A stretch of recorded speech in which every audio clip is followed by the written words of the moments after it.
Unrest in Belarus over contested election results, and now Russian President Vladimir Putin, a close ally of the embattled leader, is reportedly offering to intervene. Here's Secretary of State Mike Pompeo. The common objective is to support the Belarusian people to achieve their own sovereignty, their own freedom, to build out what you're seeing happen in these protests. General Jack Keane is a retired four-star general and chairman at the Institute for the Study of War. He is also a Fox News contributor. He joins us now. General, always good to have you, sir. So the situation in Belarus is that the people believe, and many outside observers also believe, the election there was rigged. They're protesting in the street. They want Lukashenko, who's been president for 26 years, out. And now Lukashenko is calling on his old buddy Vladimir Putin to save the day. Your thoughts? Well, yeah, this is almost a replay of what took place in Ukraine and Crimea, where Yanukovych was a stooge of Putin's, and he fled as a result of the protests. And then Putin annexed Crimea and also started a war in the Donbass in eastern Ukraine. I think what we have here, we've got a dictator who changed the Constitution. He's been in power 26 years, so he could do that, similar to what Putin has done, where he's going to stay 16 more years in addition to the 20 that he's already been in power. So the stripes are pretty similar here. But this guy's worn out his welcome. He's corrupt, he's authoritarian, he's repressive. He blew the pandemic. He actually blamed the deaths of the people on the people themselves and was oblivious to the fact that older people may, in fact, get sick and die from it, took no precautionary measures. People fed up.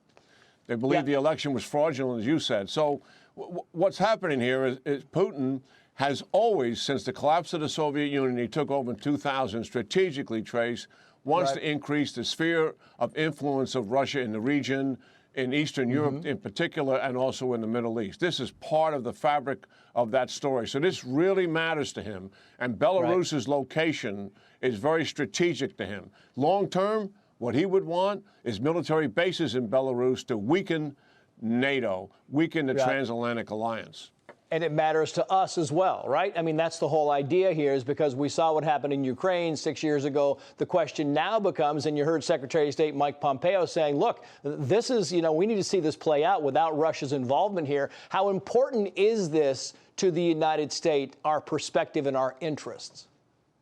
Well, that is the point. I mean, as he increases his sphere of influence in Eastern Europe, remember, so audience understand, the Eastern European countries were all annexed by Stalin post-World War II as a result of the spoils of victory. All of that went away when the Soviet Union collapsed. Most of those countries are now a part of NATO. Some are not. Belarus is one that is not. And what Putin has been trying to do is regain that sphere of influence with them. Why does he want that? The Russians always see Eastern Europe as a buffer against someone invading their country. The French put Moscow on fire in the 19th century, and the Germans were 30 miles from Moscow in the 20th century. That is imbued on them as the scars of national invasions. So, yes, this is what this is about. And to accomplish that, why we should care is they want to weaken NATO as a result of that. They see NATO as a huge threat to their long-term security. But nobody in Europe is ever thinking about invading Russia. But you can't be dismissive of how Russia feels about their own security, their own national security, and how they look at the West as the antithesis of being able to maintain their own stability and security. Putin is a thug. Lukashenko is a thug. They have a lot in common.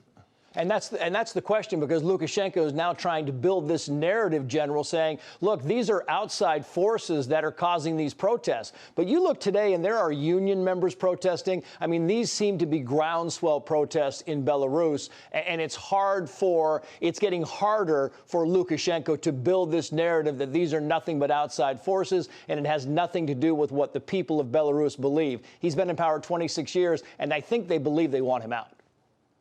Yeah, I mean, you're right on the mark here. The major protest from the economic and business side is state-owned enterprises. They're the major entities, and they're striking, and now they're calling for national strikes. That's a huge blow to him because he thought he had them. Police chiefs are resigning in protest and signing with the people. Some aspects of his military on social media are showing them discarding and burning their uniforms. So, yes, this is a national revolt, unarmed to be sure, but nonetheless very significant. And Lukashenko, I think what Putin is looking at is, can Lukashenko calm the waters and stay in power, or can somebody take over from Lukashenko who's similar to him in terms of his political stripes, and therefore Putin will be able to work with them? But if he sees someone coming in who's pro-democracy, then we're likely going to see Russian boots on the ground in Belarus. Which is my next point exactly. Yeah, it could get bad. General Jack Keane, always great to hear from you, sir. Thank you. Good talking to you, Trace.